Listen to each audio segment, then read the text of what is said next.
Shalom, selamat malam saudara semua. Puji Tuhan, kita bersyukur untuk pemeliharaan Tuhan atas hidup kita hari ini. Kita sudah hampir memasuki akhir dari bulan Agustus. Kita bersyukur di Sydney cuaca sudah mulai sedikit menghangat karena winter sebentar lagi selesai, lalu masuk musim semi. Kita selalu bersyukur di dalam setiap musim kehidupan kita. Dan tentunya kita bersyukur juga kita masih diberikan kesempatan untuk mendengar firman Tuhan, khususnya dalam renungan malam yang saya buat ini. Haleluya. Hari ini kita masih belajar mengenai tugas istri, yang merupakan bagian dari seri keluarga Kristen di sepanjang bulan ini. Ini adalah tugas terakhir yang saya mau share dalam renungan malam ini bagi para istri-istri, yaitu menjaga mulutnya. Kita membaca sama-sama di dalam Amsal pasal yang ke-21 ayat yang ke-9 yang berkata demikian, "Lebih baik tinggal pada sotoh rumah daripada diam serumah dengan perempuan yang suka bertengkar." Ayat ini diulangi lagi mirip dalam Amsal 25 ayat 24. "Lebih baik tinggal pada sudut sotoh rumah daripada diam serumah dengan perempuan yang suka bertengkar." Saudara, ayat ini diulang sampai 2 kali, berarti memiliki pesan yang sangat penting sekali. Wanita bisa jatuh karena mulutnya. Saudara, Tuhan menciptakan wanita memang lebih menggunakan perasaan dibandingkan pikiran, dibandingkan dengan pria. Karena itu wanita memiliki kecenderungan untuk berbicara lebih banyak. Menurut penelitian psikologi, wanita harus berbicara dan ngomong kurang lebih 15.000 kata setiap hari. Nah, saudara, itu tidak salah. Namun perkataan saudara haruslah menjadi perkataan yang membangun, di mana perlu orang yang mendengarnya beroleh berkat, kata firman Tuhan. Karena itulah tugas saudara sebagai istri harus bisa menjaga mulutnya.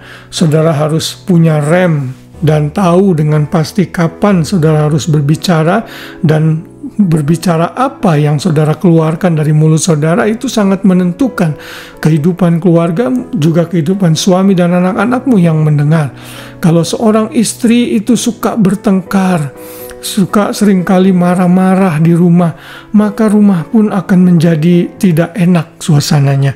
Karena itulah tugas dan tanggung jawab saudara sebagai istri. Saudara mesti benar-benar mengekang mulutmu dan benar-benar menggunakan mulutmu untuk mengatakan hal yang menjadi berkat saja. Peringatan yang lain dinyatakan dalam Amsal 7 ayat 11. "Cerewet dan lihat perempuan ini, kakinya tidak dapat tenang di rumah." Lalu Amsal 9 ayat 13, "Perempuan bebal, cerewet, sangat tidak berpengalaman ia tidak tahu malu." Ternyata saudara, cerewet dan bawel ini adalah satu dosa yang harus dihindari.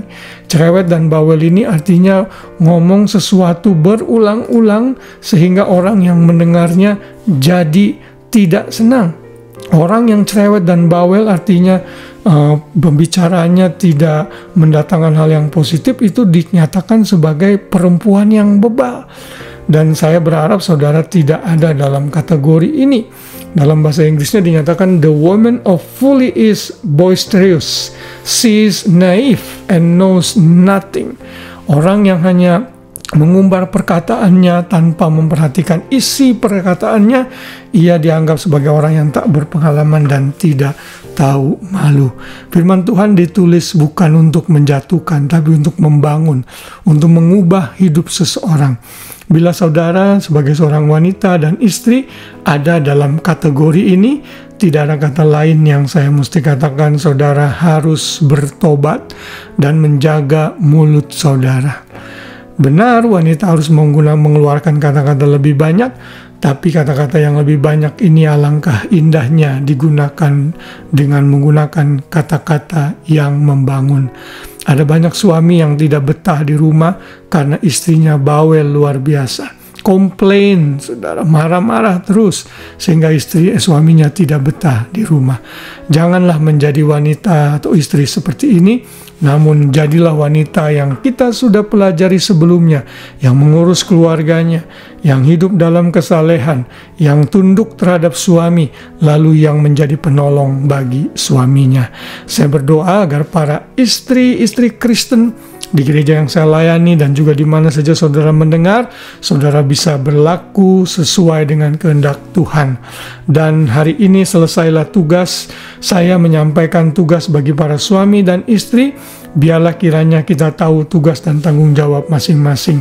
Kalau suami sadar tugas dan tanggung jawabnya yang dibebankan kepadanya untuk mengasihi istrinya, menguduskan istrinya, berkorban bagi keluarganya, menjadi pemimpin, menjadi penyedia dan menjadi imam, maka keluargamu akan diberkati. Apalagi ditambah dengan istri yang tahu tugasnya menjadi penolong, tunduk terhadap suami, hidup dalam kesalehan, mengurus keluarganya, dan menjaga mulutnya. Wow, luar biasa. Rumah tangga saudara, keluarga saudara akan benar-benar diberkati oleh Tuhan. Dan anak-anakmu dan anak-anak cucumu akan melihat hari-hari yang baik ke depan. Karena suami dan istri berdua hidup dalam takut akan Engkau. Jangan demand orang lain untuk berubah. Mulai ambil keputusan. Kalau saudara suami, berubahlah untuk bagian saudara. Kalau saudara istri, berubahlah untuk bagian saudara. Orang lain, biar Tuhan yang mengubahnya. Kiranya Tuhan memberkati kita semua. Selamat malam, selamat beristirahat.